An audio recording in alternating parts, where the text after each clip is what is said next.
Ini menarik nih kalau kita cermati Indonesia dalam beberapa tahun terakhir ini pertumbuhan ekonomi masih bertahan di 5%. Kemudian inflasi terjaga, suku bunga acuannya juga masih oke nih 4,75%. Nah, mau kira-kira tahu nggak sih kenapa Indonesia nih masih terus-terusan kejebak ya dengan negara berpendapatan menengah atau middle income trap? Apa sih kira-kira kalau mau lihat ya? Nah, aku juga penasaran nih soal itu. Karena kan pemerintah sudah beberapa kali ya ngomong mau keluar. Dari zaman pemerintahan terdahulu sampai sekarang. Ini kayaknya belum terrealisasi. Apa sih yang menjadi tantangan kita ya sebenarnya untuk bisa keluar dari namanya the middle income trap ya? Penasaran banget tuh. Pas banget ya. Pas banget juga udah hadir Mas Yusuf Randy Manilit dari Core Indonesia nih. Untuk nanti akan memberikan insight penjelasan yang mungkin lebih gamblang, lebih benerang seperti apa sih terang benderang begitu ya mengenai kondisi Indonesia. Nah Mas Yusuf mungkin bisa memberikan informasi pertama lah ke pemirsa dan juga teman-teman ataupun sobat investor begitu terkait dengan kondisi Indonesia saat ini. Karena tadi saya udah sebutkan kondisi ekonomi kita secara fundamental masih oke. Pemerintah bahkan lebih percaya diri lagi begitu ya di tahun 2026 ini. Nah, dari sisi pandangan selaku ekonom begitu. Middle income trap, nama yang sudah nggak asing, sering dibicarakan dalam beberapa tahun terakhir. Tapi kenapa masih kejebak terus nih? Iya. Jadi sebelum kita ngobrol panjang lebar, mungkin kita definisikan dulu ya. Apa sih jebakan negara berpendapatan menengah atau kalau diartikan middle income trap. Jadi itu sebagai suatu klasifikasi negara yang berada pada satu tingkatan pendapatan per kapita masyarakatnya itu di kisaran 1.000 hingga 4.000-an ya. 13.000 dolar sekian lah. Nah, itu klasifikasi formalnya ya seperti itu. Jadi ketika suatu negara berada pada klasifikasi ataupun pendapatan rata-rata masyarakatnya berada pada kisaran itu, negara tersebut diklasifikasi sebagai negara yang berada pada kondisi negara pendapatan menengah gitu. Nah, banyak kasus negara-negara ini tuh terperangkap gitu ya, terperangkap pada pendapatan yang tidak bisa naik ke lebih tinggi, klasifikasi pendapatan yang lebih tinggi atau high income gitu. Nah, ketika suatu negara itu dia nggak bisa naik kelas gitu ya ke klasifikasi high income, nah disitulah negara tersebut terklasifikasi sebagai masuk ke dalam perangkap jebakan negara berpendapatan menengah gitu. Nah, Indonesia itu saat ini dia baru naik kelas nih. Jadi sebagai informasi ada 3 klasifikasi negara yang disebutkan oleh Bank Dunia ya.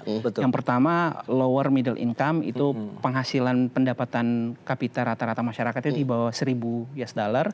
Kemudian ada middle ini dibagi 2 lagi. Ada lower middle income, ada upper middle income.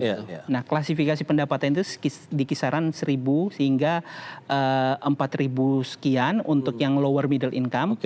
Nah, yang upper middle income itu 4.000 hingga sekitar 13.900 sekian lah gitu. Nah, Indonesia ini baru naik kelas nih ke upper middle income di 2021 kemarin gitu. Jadi dia udah naik kelas dari lower middle income ke upper middle income. Tetapi yang mungkin belum banyak disinggung, kita tuh Indonesia terutama ya, itu relatif lama nih menempati yang lower middle income-nya, sekitar 30 tahunan gitu. Jadi memang agak cukup lama gitu. Nah, sementara kalau kita perhatikan memang range antara lower middle income ke upper middle income itu sebenarnya nggak terlalu jauh-jauh banget gitu. Sekitar 1.000 ke 4.000 sekian gitu ya.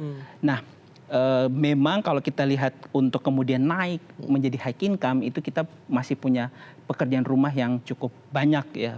Karena tadi range untuk pendapatannya itu lebih luas, lebih besar, dan tentu untuk mencapai ke sana itu memang butuh effort yang lebih gitu. Meskipun tadi Mas Pras singgung ya bahwa betul, saya sepakat bahwa data-data kita tuh bagus banget gitu. Setuju. Pertumbuhan ekonomi kita bagus, inflasi kita stabil gitu. Kemudian suku bunga acuan kita cukup rendah gitu ya. Nah, tetapi kita tentu berharap bahwa ini juga bisa ditingkatkan lah gitu ya. Karena negara-negara yang kemudian berhasil lolos dari perangkap jebakan middle income trap ini, biasanya pertumbuhan ekonomi itu tinggi, gak cuman terbatas pada angka 5% doang. Oh, itu dia gitu. ya. Salah satu negara yang sering disinggung itu Korea Selatan. Korea Selatan itu salah satu negara yang berhasil selamat gitu atau lolos dari perangkap middle income trap ini. Pertumbuhannya itu pada kisaran dia naik kelas itu di angka 6-8% gitu ya. Jadi pertumbuhan cukup tinggi gitu untuk kemudian bisa keluar dari perangkap ini. Jadi tentu ada tadi ya data-data kita sekarang bagus, tapi there's always room for improvement ya. Itu dia. Makanya Pak Buya pengen banget kita tumbuhnya 6% nih. Betul. Tahun 2026. Mungkin itu ya menjadi salah satu memang dasar. Targetnya memang harus tumbuh seperti itu. Apalagi kan kita targetnya kan sebenarnya untuk naik kelas menjadi negara high income itu kan di Indonesia Emas ya 2045. Betul, 2045. Kita punya waktu kurang lebih sekitar 20 tahunan lagi gitu ya. 20 tahun lagi? 20 tahun lagi gitu. Dan sebenarnya 20 tahun itu dalam kerangka tadi ya.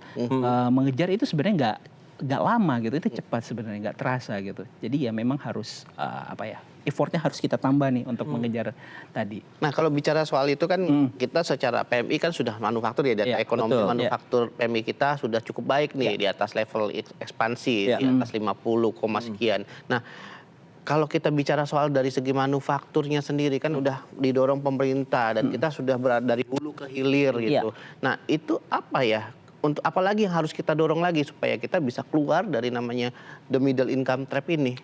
Iya, kalau kita lihat kinerja manufaktur sekarang betul bahwa kita cukup ekspansif.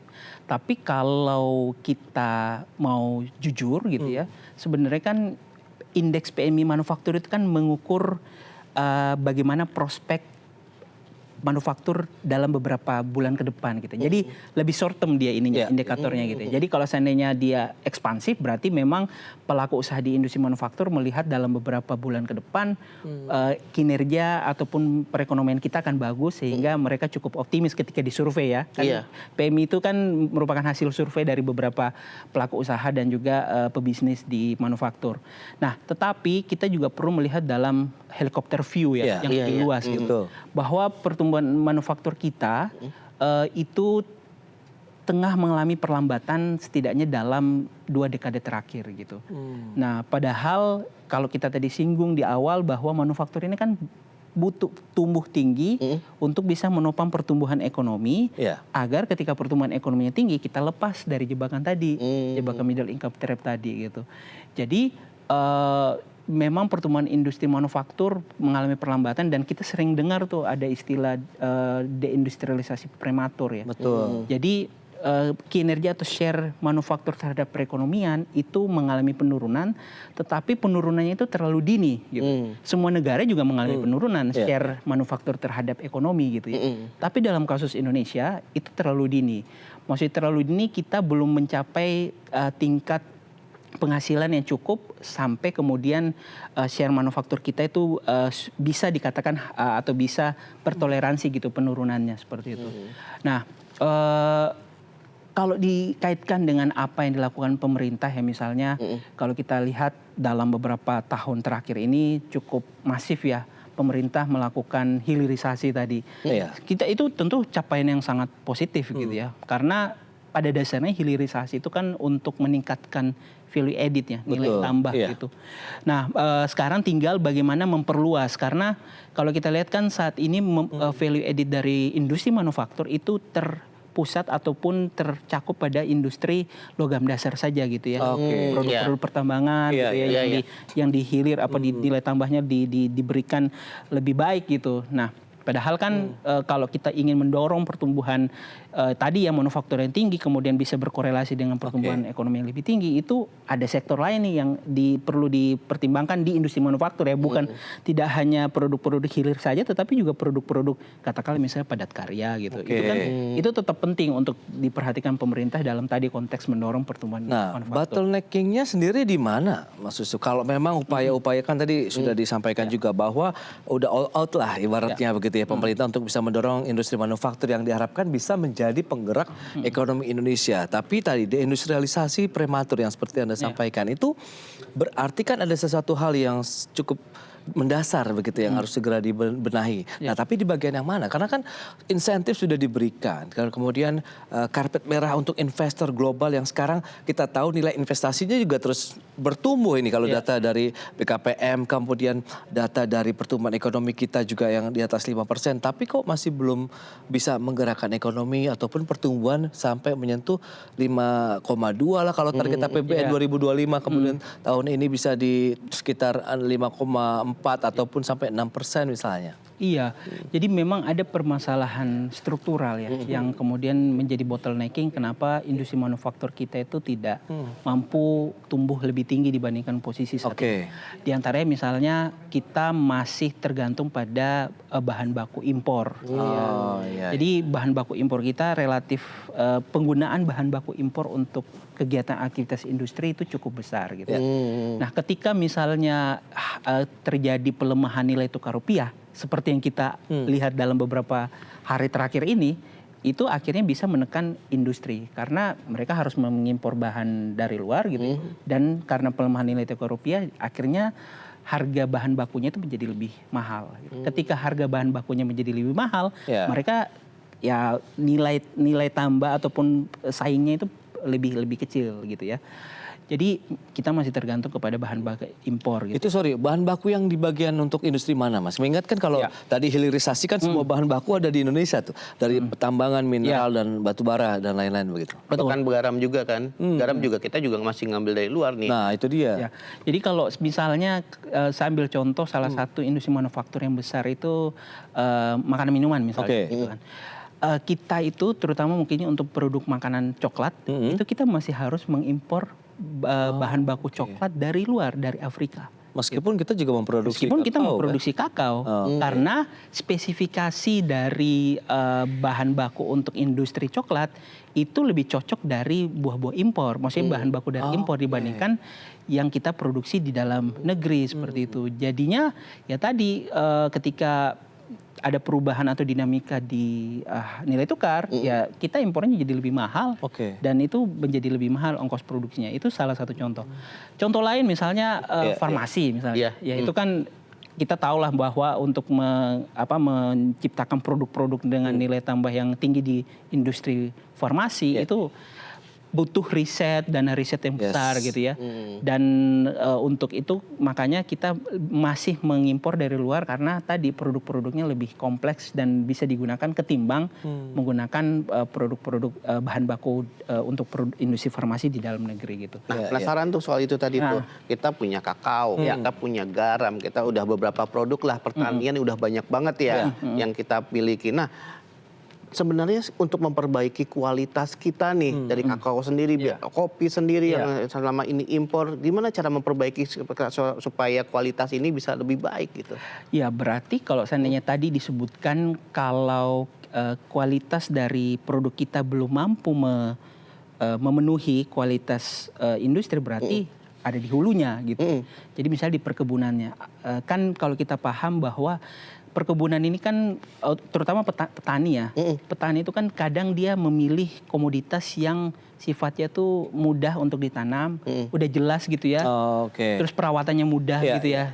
Jadi ketika misalnya dia disuruh menanam produk yang butuh treatment khusus kayak misalnya kakao itu ternyata tidak sesederhana itu. Dan butuh dana besar. Dan di saat yang bersamaan petani itu kan tidak semua kemudian punya akses untuk permodalan ya. Misalnya permodalan untuk perbankan, dari perbankan misalnya gitu. Jadi di hulunya memang tidak terbenahi secara optimal gitu. Ketika misalnya mereka menanam produk dan sudah panen gitu ya. Nah, hasilnya itu memang ada gitu, tapi kemudian tidak memenuhi spesifikasi untuk digunakan dalam produk-produk industri makanan dan minuman gitu. Hal yang sama pun sebenarnya di komoditas lain gitu ya. Kita berbicara tadi masalah perkebunan atau pertanian yang tidak punya standar yang khusus gitu ya. Kemudian juga permasalahan lahan gitu. Kan pertanian ini kan saling kejar-kejaran kebutuhan lahannya ya. Maksudnya ada yang kemudian ingin menanam beras misalnya. Kemudian di saat bersamaan lahan itu kan tidak hanya untuk lahan pertanian dan perkebunan saja. Ada lahan yang juga diperuntukkan untuk katakanlah misalnya program pemerintah lain, yang lain gitu kan. Dan itu kan terbatas nih. Nah, jadi memang di sisi hulunya yang menurut kami itu perlu dibenahi dan itu menjadi bottleneck kenapa tadi masalah kita udah punya berbagai macam bahan tapi kita tidak bisa gunakan secara optimal. Oke, butuh berapa lama berarti yang kalau misalnya bicara waktu yang dibutuhkan, perlu seberapa besar fokus perhatian pemerintah lagi nih yang perlu diarahkan begitu kalau untuk bisa mengatasi permasalahan yang sangat tadi kalau kita bicara hulu kan berarti ya terkait dengan kebijakan dong, berarti ketersediaan lahan, bagaimana insentif yang diberikan begitu, Mas Yusuf. Kabar baiknya sekarang pemerintah cukup sadar gitu ya bahwa ada permasalahan-permasalahan yang kita diskusikan pada kesempatan kali ini gitu. Jadi misalnya pada penggunaan lahan kan pemerintah sudah punya kementerian lembaga tersendiri yang memang fokus pada permasalahan lahan gitu ya, yang digunakan untuk pertanian, kemudian juga untuk perumahan dan sebagainya gitu. Dan kalau kita lihat dalam rancangan RPJP, rencana pembangunan jangka panjang, sebenarnya itu sudah cukup detail gitu di dalam tuh. Pemerintah juga sudah cukup aware bahwa mereka ke depan memang akan mendorong industrialisasi yang sifatnya menggunakan bahan baku lokal gitu ya. Misalnya kelapa, itu akan didorong dalam beberapa tahun depan. Maksudnya dalam jangka panjang gitu ya. Nah, sekarang tinggal bagaimana mentransmisikan atau mengartikan RPJP yang jangka panjang ini ke rencana-rencana pembangunan yang jangka menengah 5 tahun gitu ya. Perlu menurut kami transmisi dari kebijakan antar pemerintahan itu perlu terus berjalan gitu ya. Dalam arti jangan sampai misalnya kita sudah punya visi yang sangat bagus, tetapi karena adanya perbedaan friksi pandangan terkait pandangan kebijakan itu akhirnya kemudian berganti ya. Misalnya pergantian pemerintahan, ganti lagi kebijakannya, ganti lagi industrinya gitu. Itu kan yang tidak sustain, tidak berkelanjutan gitu. Nah itu yang menurut kami perlu diperhatikan. Visinya sebenarnya sudah cukup bagus ya dari apa yang sudah dilakukan pemerintah. Tinggal ya tadi itu konsistensi ya, konsistensi tiap pergantian pemerintahan itu harus dijaga nih sampai dengan katakanlah kita kejar target sampai 2045 misalnya. Kalau kita lihat kan kalau Thailand sendiri kan kalau misalkan pengolahan kelapanya sendiri itu udah cukup baik, dikemas dengan cukup rapi. Kita tuh kayaknya masih bahkan hampir kemarin sempat langka ya. Karena lebih banyak diekspor, lebih menjanjikan dibandingkan dengan kebutuhan di dalam negeri. Akhirnya harga juga sedikit sempat naik tuh kemarin. Nah, yang menarik kalau misalkan tadi kita udah bicara dari segi pengelolaannya, dari segi hulunya. Sekarang kita dari manusianya bagaimana? Apakah butuh kita lebih mendalami misalnya pelatihan seperti macam gimana sih cara menanam yang baik, gimana cara pengemasan yang baik, meningkatkan skillnya, terutama dalam bercocok tanam gitu ya. Mungkin dari semua hal kali ya, tidak hanya untuk pertanian, semua sektor kalau bisa Indonesia memang memiliki SDM yang lebih baik lagi lah, dan kompetensinya begitu. Betul, jadi sepakat bahwa untuk salah satu faktor yang kemudian ikut menentukan apakah kita bisa lepas dari tadi jebakan negara perbatasan menembang itu adalah di SDM-nya gitu. SDM dalam tidak hanya dalam untuk menjelaskan bagaimana menjalankan kebutuhan perkebunan misalnya gitu, tapi dalam aspek lain misalnya untuk industri yang lain bagaimana mereka bisa beradaptasi terhadap alat teknologi baru gitu ya. Apalagi sekarang kan teknologi udah semakin canggih ya. Ada AI dan segala macam dan itu kan dinamis gitu. Sementara kan kalau kita lihat SDM kita untuk kebutuhannya itu memang saat ini memang masih bisa ditingkatkan atau perlu ditingkatkan karena saat ini dominasi lulusan SDM kita itu SMA ke bawah. Sementara kebutuhan untuk tadi industri itu kan SMA ke atas biasanya. Gitu. Iya, benar sekali. Nah, makanya selain kontribusi dari dunia pendidikan gitu ya, sekolah gitu. Pemerintah juga masih bisa mengembangkan atau mendorong balai latihan kerja gitu BLK lagi ya. Yang kemudian bisa di kurikulumnya itu mengadopsi perkembangan saat ini gitu. Jadi memang SDM ini menjadi penting sebagai salah satu pilar dalam mengejar target pembangunan tadi. Apakah itu tadi. juga yang menjadi tantangan juga Mas Yusuf kalau kita bicara mengenai middle income trap tadi. Dalam artian kan pendapatan masyarakatnya juga harus lebih tinggi kan. Betul. Nah kalau dengan kondisi saat ini saja ya kita bicara UMP dan lain-lain. Nah ini kan setiap naik dikit langsung kita juga muncul dinamika di mana-mana lah bisa dikatakan. Nah, seberapa sensitif sih kalau kita bicara mengenai pendapatan pekerja, kemudian kalau nanti itu bisa menjadi bagian daripada satu batasan masyarakat dari sisi penghasilan ya, akhirnya pendapatan kelas menengahnya pun kita lihat dari situ, apakah akhir jadi tantangan tersendiri atau tidak, mengingat jumlah pekerja, kemudian jumlah uang yang mereka terima begitu sebagai penghasilan bulanan. Kalau kita lihat klasifikasi pekerja berdasarkan sektor formal dan informal, saat ini kan masih didominasi oleh pekerja di sektor informal. Betul. Nah, pekerja di sektor informal ini kan dia upahnya relatif lebih rendah, kemudian tidak punya jaminan kesehatan, tenaga kerja gitu ya, yang artinya itu mempengaruhi pendapatan mereka, karena kalau seandainya upahnya udah pas-pasan, kalau tiba-tiba sakit atau tiba-tiba kehilangan pekerjaan, ya mereka harus menggunakan tabungan. Betul. Gitu. Iya benar. Makanya kan juga ada fenomena kan, makan tabungan kan, makan tabungan, ada itu juga kan ini. Iya. Itu salah satu implikasi dari tadi ketika orang sudah tidak mendapatkan atau mempunyai penghasilan, ya mereka harus menggunakan tabungan mereka gitu. Nah, kembali ke tadi informal dan formal, sebenarnya kan kalau mau mendorong peningkatan upah, ya harusnya kita mendorong pekerja kita itu masuk ke lapangan kerja yang sektornya formal gitu ya. Nah, apa lapangan kerja yang sektornya formal dan masih relatif cocok dengan karakteristik tenaga angkatan kerja kita saat ini adalah industri gitu. Iya, betul. Industri, karena biasanya kan kalau industri biasanya ya itu kan klasifikasi syarat pendidikannya tuh ya minimal SMA atau setidaknya D3 misalnya gitu. Nah, beda dengan katakanlah misalnya sektor jasa. Biasanya tuh klasifikasi untuk bisa masuk ke sektor jasa itu biasanya lebih tinggi gitu. Nah, makanya kalau ingin mendorong tadi kenaikan upah gitu ya, ya sekarang pekerjaan rumah dari pemerintah harusnya dari sisi aspek penciptaan lapangan kerja yang formal, terutama di sektor manufaktur. Gitu. Karena itulah salah satu harapan agar kita bisa meningkatkan kesejahteraan masyarakat dalam jangka waktu yang panjang. Nah, di luar manufaktur sebenarnya ada juga sektor jasa yang ya mirip-mirip, maksudnya dengan karakteristik angkatan kerja kita saat ini, yaitu sektor pariwisata kalau menurut kami gitu. Karena barrier to entry di sektor pariwisata dibandingkan sektor jasa yang lain itu relatif lebih rendah. Maksudnya kita bisa berharap kalau misalnya ada pelatihan untuk mereka yang mau bekerja di sektor pariwisata itu bisa dilakukan pemerintah dan cepat gitu ya, quick win bisa dilakukan oleh pemerintah dibandingkan sektor jasa yang lain. Lebih fleksibel begitu? Lebih fleksibel gitu.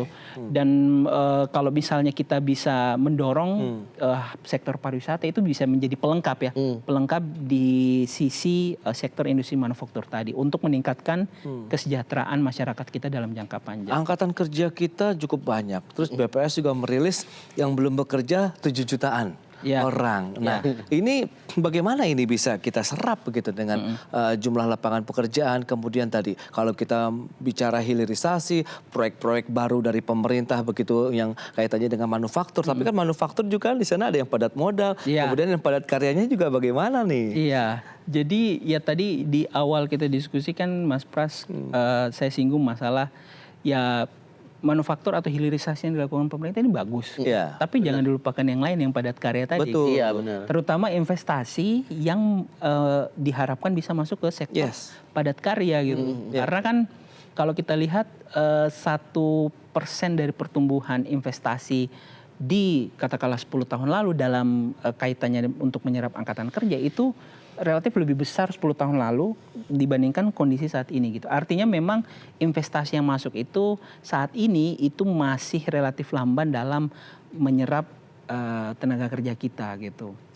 Nah, jadi kalau kita lihat misalnya untuk logam dasar ya sebagai produk dari hilirisasi, share dari industri logam dasar terhadap sektor industri manufaktur secara keseluruhan itu masih relatif kecil gitu. Yang besar itu masih makanan minuman, kemudian farmasi, kemudian juga yang terkenal alas kaki dan tekstil gitu ya, itu menjadi penting.